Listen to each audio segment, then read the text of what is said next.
Di çend rojên Bûrî de çekdarên PYD dest bi rakirina wêne û slogan û logoyên xwe ji cadeyên Qamişlo bigiştî dikin. Di dema got rejîma Esed xalên xwe yên kontrolê li bajarê Qamişlo nû dikin û bihêztir dikin. Di dema got rejîma Esed xalên xwe yên kontrolê li bajarê Qamişlo berfireh û bihêztir dikin. Ji derekî taybet ji arkira ragihand, got di van rojên Bûrî de rêveberiya PYD ya Ferskirî li Kurdistana Sûriyê diriya çekdarên xwe re dest bi rakirina wêneyên Abdallah Öcalan kirine. Got li nava hemû taxên bajarê Qamişlo hatibûn bilindkirin.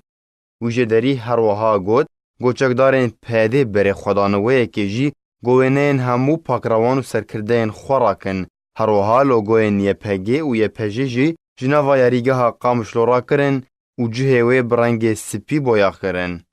Ji aliyê xwe ve rejîma Esed li bajarê Qamişlo dest bi berfirehkirina xalên xwe yên kontrolê li nava bajar de kirine. Got hemû xalên xwe yên kontrolê li nêzîkî çargoşeya ewlehî xistin warê Amedebaşiyê de ji bo hemû pêşhateyekî yan rûdawekî de.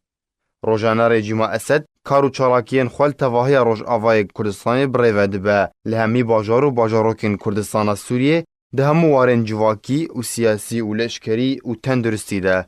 Li beramberî wê jî herdem PYD dîa dike got ew Rojavayê Kurdistanê birêve dibe û dibêje got tu çalakî bê razîbûn û erêkirina wê nayê li darxistin.